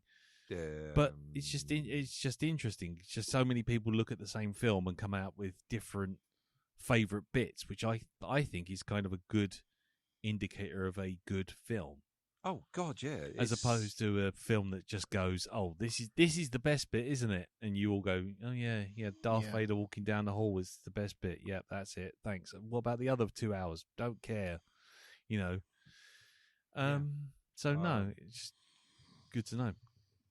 What about you, Elton? Because you haven't spoken much about the family itself. No, what I don't mind the family stuff. I think I do prefer the book stuff. But I think it leads into something though, and this is going to be my bit about the ending, if you don't mind. No, that's cool. So, we're running a bit long, so yeah. So we can start heading towards the ending if you want. Yeah. Well, okay. So the ending, we have 3 endings. Mm-hmm. Yes. Where he takes the award and walks up and actually takes it as an author, takes the award. Because I see what's his name, Monk, as 3 characters in this film. Right. He is the author, he is the fugitive, and he is also the son family man. And that's why you end up with 3 endings. And it's the 3 endings of his 3 characters. Oh, interesting. Okay. That's the way I see it anyway. And that's why you can't just read 100 pages of a book. You need to see the whole thing. Imagine reviewing Sixth Sense and watching a quarter of that movie. You'd be like, okay, well, it's really good of a kid and a doctor. Great. But you don't get it. You don't get the whole thing. And that's why I think you need to see everything about this. You need the family in this. And it's interesting that all 3 characters in his life get different endings. That's what I think anyway. Sorry. I think I could have... I preferred the book stuff more than the family stuff. Okay. There was a couple of bits, even like when they're dancing after the wedding, that camera shot just lingers a bit too long, I think, going through everyone. Yeah, okay, everyone's having fun. Great. It's a bit too long for me, though. Okay. Silly little things like that. No, that's cool. That's cool. Okay, so Elton's broken the seal on the ending. What do we all think about the ending? I mean, well, I get the feeling you might have a lot to say on it, Jim. So go for it. Go on. Well, I must admit, at first I thought I wasn't sure. You thought you couldn't decide on an ending here, did you? So you gave us a multiple choice, like pick one. But the more I thought about it, the more I thought, no, there's actually it's more like a chain of dominoes. It's not like, say, the end of Clue. Oh, it could have happened like this. And actually, the first thing where he goes up and he claims the author and makes his confession, that's what actually happened. The second, you know what I mean? The second version is, what's going to be happening in the movie about this caper he's pulled. Yeah. And then the third one is kind of how that's even further distorted by, the need for a proper ending. And that's kind of that's an ironic thing about this movie, the movie itself. Because, as we said, this is an open-ended story. And And the fact is, it is kind of the fact you have these three endings is not the fact they didn't have an ending for this story. There isn't an ending for this story. They're not tying things up in a bow, and that is the point. Yeah. And so the more I've thought about it over the last couple of days, the more it's kind of. And I think that's actually really, really clever. I can see why it might rub people up the wrong way, but the real ending, the real moment ending is where he mentions, well, kind of, the real Coraline still isn't returning my calls. Yeah, that's the real ending there. That's the where a little bow is knotted, and that tells you that yes, he did get up at that hour. He did confess, and while he's got another movie deal out of it, he has to come at a cost of other things. But life will go on. You know what I mean? This kind of, things happen, and you can only go forward. And as for the whole themes of, of all the book stuff, the real conclusion is the fact that life goes on. You know what I mean? It's all rooted in the family side of because that's reality. Yeah. The book world stuff is it's like roles, it's his job, but it's social roles and constructs, and it's not necessarily real. I know it's making him a lot of money, but the real stuff is his relation with Coraline, the relation with his family, the relationship with his friends. That's what the bedrock of real life is. Yeah. Everything else is window dressing and bullshit. Okay. Yeah, but he's so rude to Coraline at points as well, isn't he? Well, he is that kind of yeah, you don't get it, and I will talk down to you. And it's kind of oh God, man, don't no.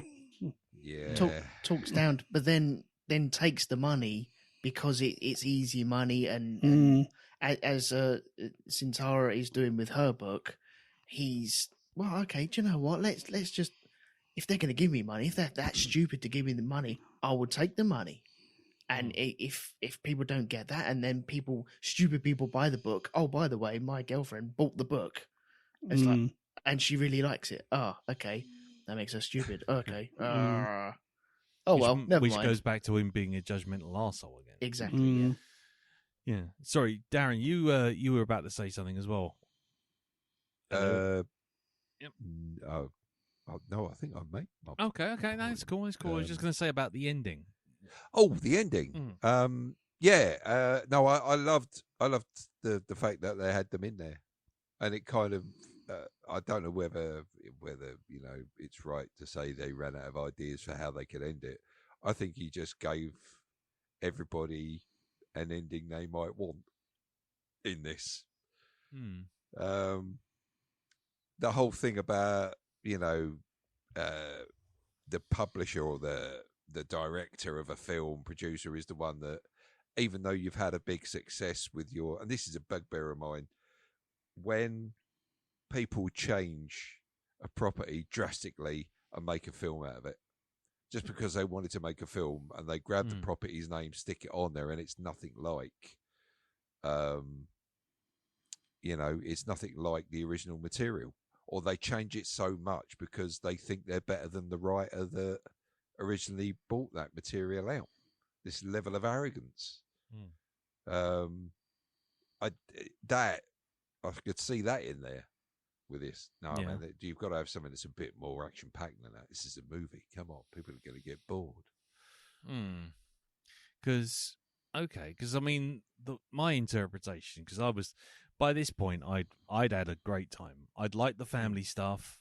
I liked the interplay with the family, especially Monk doing the back and forth with his sister and back and forth with his brother. When his brother's going, my kid, my wife caught me in bed with another man. She's left me. The kids fucking hate me, and I'm still a doctor in Tucson.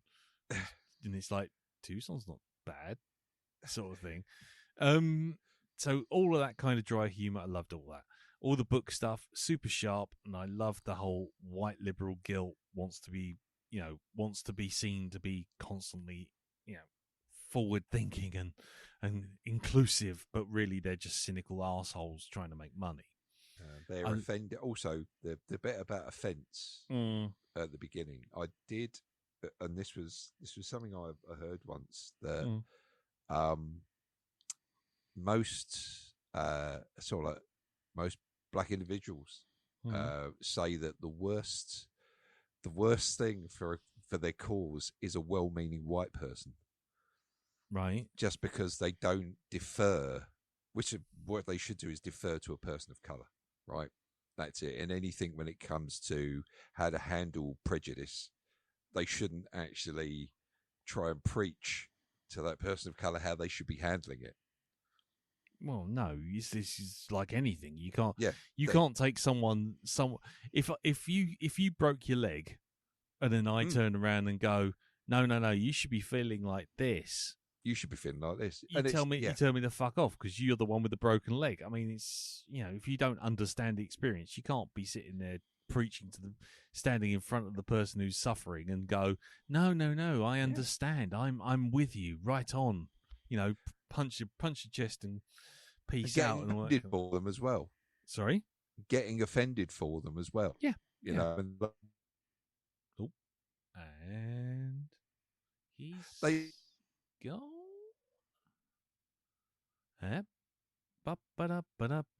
Yep, he's gone. He's gone. Right. Well, there you go. Are you there, Darren? No, yeah, I'm still here. Sorry, mate. Nope, he's gone. He's gone away completely. Right. Well, we can have a little bit of music. I haven't had an albatross in a while. We haven't had an albatross in a while, and I'm wondering whether or not we need that albatross right now. So let's just see. He says, going very quickly through his thing, let's just pull in the albatross and see what comes about. There will now be a short intermission. Albatross! Albatross! Albatross! Albatross! Course you don't get bloody wafers with it! So we got him back. Hey. Hello, here he is. Hello. Yep, but, obviously, technical issues, time passed, moments passed, don't matter. Let's just wrap it up now. I talk a load of old bollocks anyway, so what the hell? Yeah, what the hell? Clean Feed has decided you're talking bullshit and has cut you off. Indeed. Did you not hear about the bullshit feature they've got on this now? I've paid extra for that. Did you? Oh, yeah. okay. Anyway, so lastly, I would just say for me, the three endings, if you want to go deep dive, what have we got? We've got an ending which cuts to black, an ending that cuts to red, and then he drives off into the blue sunset, blue skies, wearing his blue shirt, feeling all blue. He's Johnny Walker's whiskey. Those three endings are the Johnny Walker's whiskey. I didn't catch that. Oh. No. Yeah, I like very good. Very good. Yeah. Sorry, that was my mind being blown. There. Yeah. The first one cuts to black, so that's Johnny Walker Black, which is shit, but it's better quality shit. Then he gets gunned down by a bunch of FBI people in a mistaken identity because he's black and he's holding something in his hand. They go, he's got a gun, even though it's a crystal fucking statue about 4 foot long. And then they shoot him down and it all fades to red because he's got the red all over his chest and everything. And then finally it goes back to reality and there's him walking out of the studio into the blue skies and the blue sunshine and driving off because the real ending, which is the high quality ending, is it's all meta and he's made the money. Thank you very much. And good night. And Fair you know enough. what? I wrote that down last night and I felt very, very pleased with myself. I bet you did. I sat there and I had a smug wank at the end. Anyway, Oh, they're the best ones. bringing the tone right down at the final furlong. Anyway, so there you go. So, ladies and gentlemen, that's it. We'll wrap it up there for the moment because it is getting quite late. And so, if anybody's got any thoughts on American Fiction, if they have anything they want to say, anything they want to add, anything they think we've missed, or they want to bring up other things about other episodes, then do write in either on the Facebook group, which is facebook.com/groups/the Black Dog Podcast, or send in a feedback to email to feedback@blackdogpodcast.com. Right, before we go over to Pimp's Corner and peace on out, yo brothers, and all that, just to lead into those stereotypes and get ourselves completely cancelled because people don't understand irony.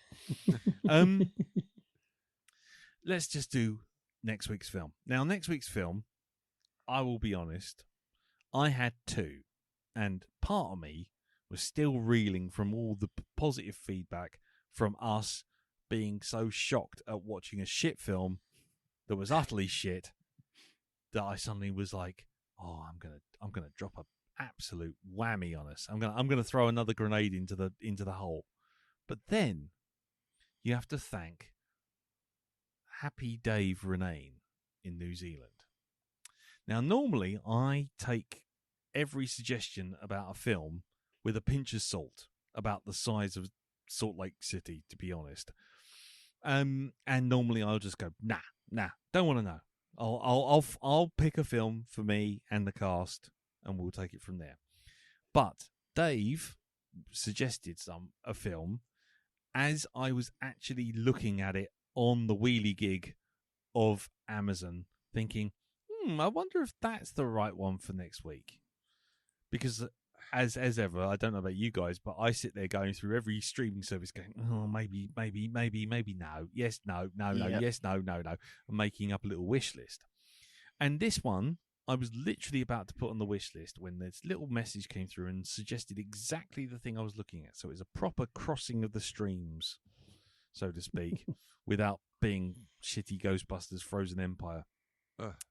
So I suddenly thought, well, do you know what? That's a sign.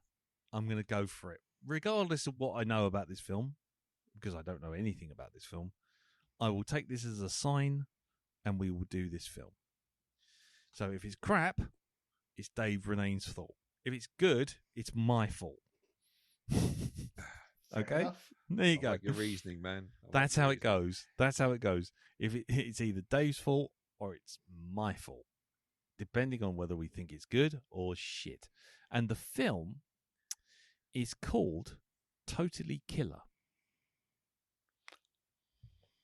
Now, Totally Killer is a 2023 American slasher comedy film that was just been released on Amazon Prime, or rather was released on Amazon Prime at the end of September.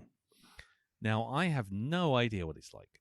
I have heard a couple of comments about the sort of general concept, but I have yet to see any reviews or anything of it. And like I say, it's been tickling at the back of my mind as one of the films we could put on, but I have no idea about it. So I've picked it, and like I say, either it's dog shit, in which case, Dave, get Dave, or it could be good, in which case, you're welcome, ladies and gentlemen, you're welcome. Has anyone here seen or heard of Totally Killer? Darren? I've heard of it. Have you seen it, though? No, I haven't seen it, but I've been wanting to see it. Lovely. Okie dokie. Jim, what about you? I have heard of it, but not seen it. Interesting. Okay. We might have a full house here. Elton? Same. I've heard of it, not seen it. Right. Okay. So this is it. We're going in blank. This is interesting. Cool. I've heard of it. Like I say, not seen it. I've heard a couple of bits and bobs about it, but that's that. So I'm quite looking forward to it too. So there you go. So next week we will be back, fresh off of our Easter Monday holiday, So, which may knock a couple of us into a cocked hat. So we might be back on Wednesday because Tuesdays and stuff like that tend to overlap and people go on holiday and whatnot. And yes, we'll be back next week with Totally Killer, which is on Amazon Prime and is available worldwide. So there you go. Right. So until then, let's go over to Hypnagoria Land and find out what it is that you have in store for us this week, Jim. Well, all going well. I should be releasing the next installment of my History of Universal Horror over on the main show. Mm-hmm. While over at Commentary Club, we have our wildly inappropriate Easter special, which is on an egg theme, sort of. Oh, dear. Norman J. Warren's Inseminoid. Oh, my good Lord. Oh, good Lord. Oh, my good giddy fucking aunt. There's no chocolate wrapped around that, I can tell you for a fact. Very little chocolate, no. Oh, Lord, Jim. Jim. In the list of alien rip-offs of the last 45 years, that's right up there as a big pile of shit. That's a rather unfortunate turn of phrasing there, Lee. It's right up there. Yeah. It's really sniffing the cloaca, that is. Right, okay, well, may God have mercy on your soul, Jim, and and that can all be found over at hypnagoria.com. It can indeed. Lovely. Brilliant. And Elton, what about you, sir?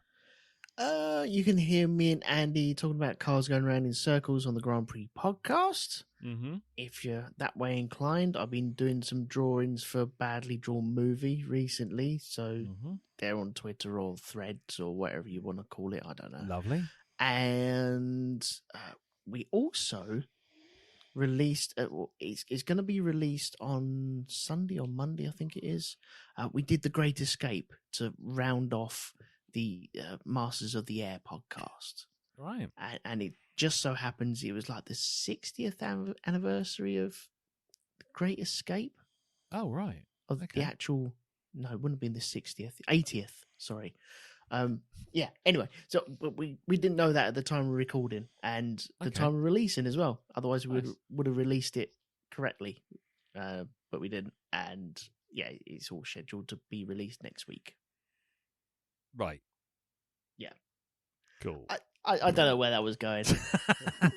Cool. Once it's released, go listen to me and Andy talking about The Great Escape. There we go. And pretend that they released it on the anniversary. Yeah, that's brilliant. Right. Yes, because it was meant to be on the anniversary. It was meant to be, yeah. It's just like computer glitches and stuff like that. Yeah. Okay. Cool. Right. In which case, you'll find that all over at rogue2media.com, correct? That's it. Lovely jubbly. Okie dokie. Well, that's that then. That's it for us. So thank you all for listening. Thank you, Jim. Thank you, Darren. Thank you, Elton. No problem. Right. So the caption for next week. Jim's got one. No, Jim hasn't got one. Jim hasn't got one. Motherfuckers. Anyway. I'll eat that fucking sweater vest of yours, Philip. Now get the fuck out of here. Oh, yes. I'll eat that fucking sweater vest of yours, Philip. Get the fuck out of here. Which I feel works on multiple levels for the bit that you didn't hear, ladies and gentlemen. And then with that, I'll say goodnight. Thank you all for listening. Take care, and we'll see you all soon. Till then, take care. Tatty bye. Bye-bye. Bye-bye. Ta-da.